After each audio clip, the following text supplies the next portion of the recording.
हाँ, तो अंतः केंद्र के बाद हम लोग देखेंगे गुरुत्व केंद्र।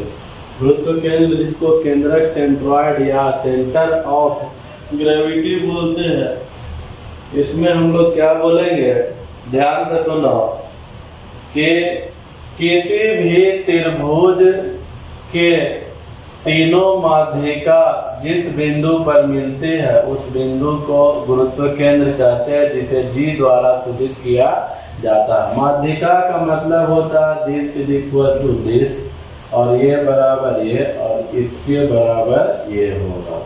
ठीक है, इसीलिए यहाँ पर परिभाषा में लिखे है कि किसी त्रिभुज के तीनों शीर्षों से खींची गई माध्यिका तीनों शीर्षों से, इस शीर्ष से और इधर से जिस बिंदु पर मिलती है उसे गुरुत्व केंद्र कहते हैं। इसे जी द्वारा सूचित किया जाता है। इस नियम से यही हमको मिला कि ये इज इक्वल टू ये और ये, इसलिए इसको लिखे।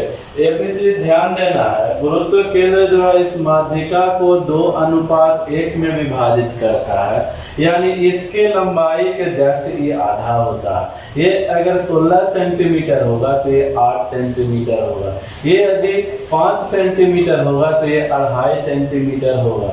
ये यदि 9 सेंटीमीटर होगा तो ये 4.5 सेंटीमीटर होगा। यानी जब भी इसका अनुपात निकालेंगे तो 2:1 आएगा। इसलिए हमें याद रखें कि AG अनुपात GD is equal to BG अनुपात GE is equal to GC अनुपात FG इज इक्वल टू 2:1। अब इसमें नियामक ज्योमेट्री में एक केंद्रक निकालने के फॉर्मूला भी पूछा जाता है कि बीच वाले का केंद्रक कितना होगा, XY। तो ये XY निकालने के लिए हमने x1 plus x2 plus s3 by 3 कर देते हैं, y1 plus y2 plus y3 by 3 कर देते हैं।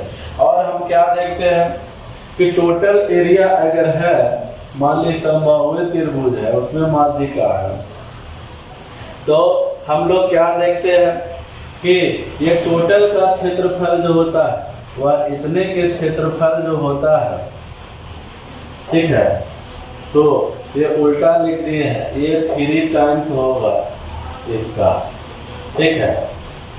और त्रिभुज ABC जो है क्षेत्रफल, इसमें 3 से मल्टीप्लाई करेंगे तब ये आपस में इक्वल होगा, ये कहने का अर्थ है, ठीक है। यानी कि ये याद रखना इस तरह से। अब कहने का मतलब ये है, पूछ देता कि यहीं पर एक सवाल कि एरिया ऑफ ट्रायंगल ABC समबाहु त्रिभुज में 120 सेंटीमीटर स्क्वायर है, तो ये वाला क्षेत्रफल कितना होगा, B area of triangle BDC कितना होगा। तो यहाँ पर हम लोग क्या लेंगे, 120 ले लेंगे और 3 गुने ये निकालना है हमको, तो ये 3 से डिवाइड कर देंगे, तो ये हो जाएगा BBC, यानी कि BBC इज इक्वल टू 120 भागे B3 is equal to area of triangle BDC, यानी से ही कैंसिल, यानी 40 सेंटीमीटर स्क्वायर आंसर। और इसमें हम कुछ एग्जाम्पल लेते हैं, ठीक है। ये तो एक तरह से निकालना सीखे, ये इक्वल रहने पर समबाहु त्रिभुज दिया हुआ रहेगा तबे होगा, इस तरह से कंडीशन, ठीक है।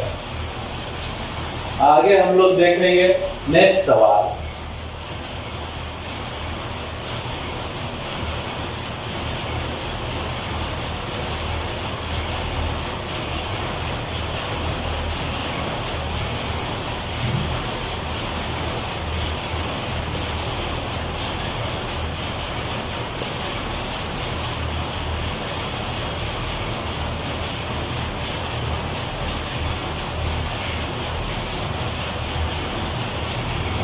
देखो ABC ले लिया, G दिया हुआ रहता 2 4 1 3, ये 4 0 और ये मान लिया 6 2 है, ठीक है। तब ये कहता है तो ये निकालना है हमको एक्स वाई, ये x3 y3 निकालना है। इस तरह से हम ले लिए यहाँ पर वैल्यू,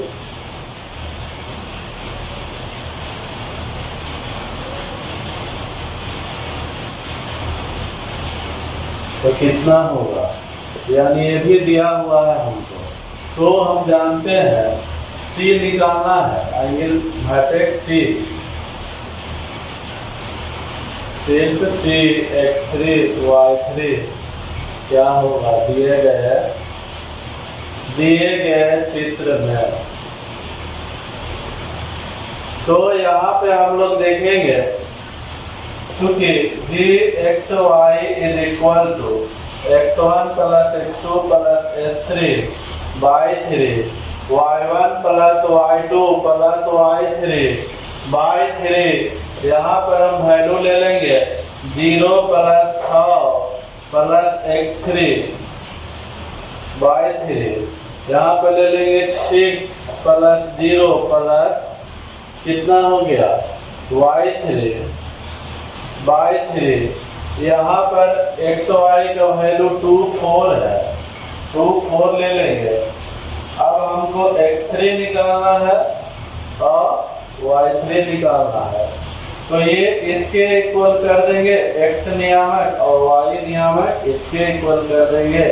इस तरह से देखेंगे कि 2 is equal to 6 plus x3 by 3, यानी अब ये हो जाएगा 4 is equal to 6 plus y3 by 3। अब इसको इधर ले आएंगे तो यहाँ पर देखेंगे कि 6 minus 6 is equal to s3, यानी s3 इज इक्वल टू 0, और ये 4 दिया है 12, 6 प्लस y3 यानी 12 माइनस 6 y3, यानी y3 इज इक्वल टू 6 और s3 इज इक्वल टू 0। तो ये और एक मिल करके c जो होगा x3 y3 जो होगा वह 0 और 6 होगा, यानी यहाँ पे आंसर जो होगा वह 0 6 आंसर होगा। इस तरह से ये दूसरा प्रॉब्लम हो गया।